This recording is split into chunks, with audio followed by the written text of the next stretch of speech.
আজকে হবে কাঁকরোল ভাজা আর ইলিশ মাছের ঝোল।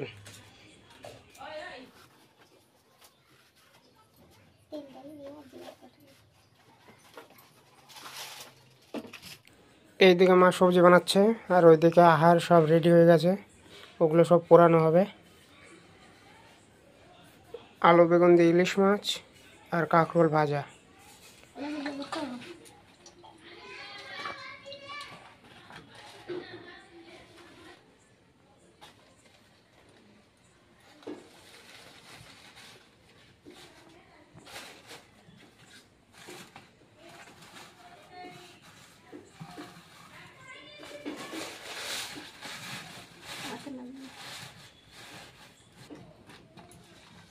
আমাদের আহা ধরে গেছে। 3-4টা শুকনো লঙ্কা আর কটা কাঁচা লঙ্কা ভেজে নিচ্ছে তেলে আগে।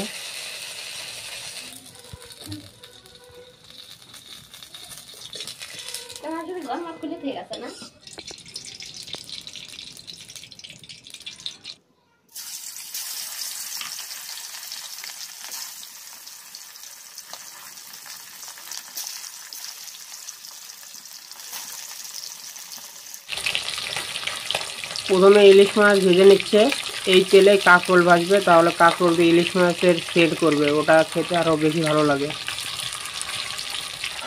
ভাজা শুকনো লঙ্কা আর ভাজা কাঁচা লঙ্কা, এদিকে মাসি হলো বাড়ছে আর মা ওদিকে ইলিশ মাছ রান্না করছে।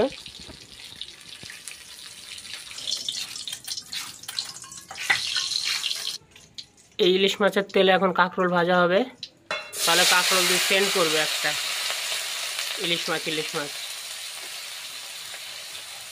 পরিমাণ মতো লবণ আর একটু হলুদ।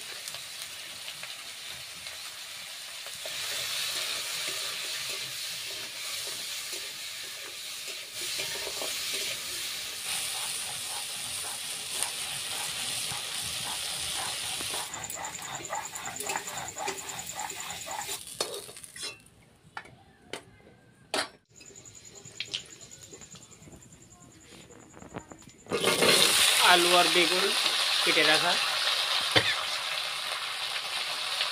লবণ আর হলুদ।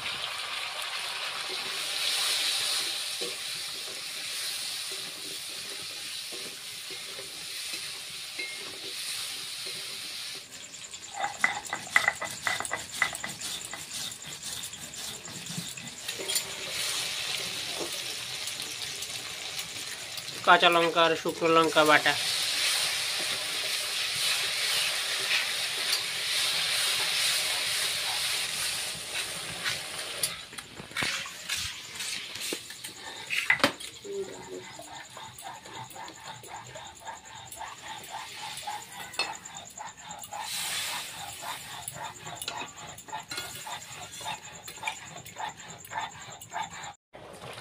ভেজে রাখা ইলিশ মাছগুলো দিয়ে দিল ঝোলে।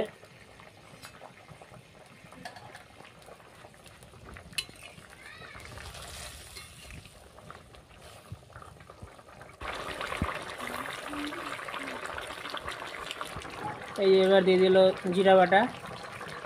এখন তরকারিটা 2 থেকে 3 মিনিট চাল হবে, তারপরে নামিয়ে দেবে।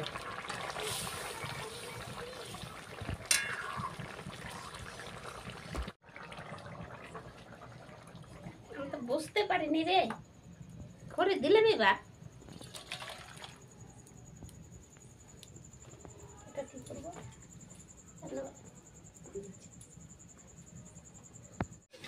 আজকে গ্রামের রান্না ইউটিউব চ্যানেলে রেসিপি ছিল আলু বেগুন দিয়ে ইলিশ মাছ আর ইলিশ মাছের তেল দিয়ে কাঁকরোল ভাজা।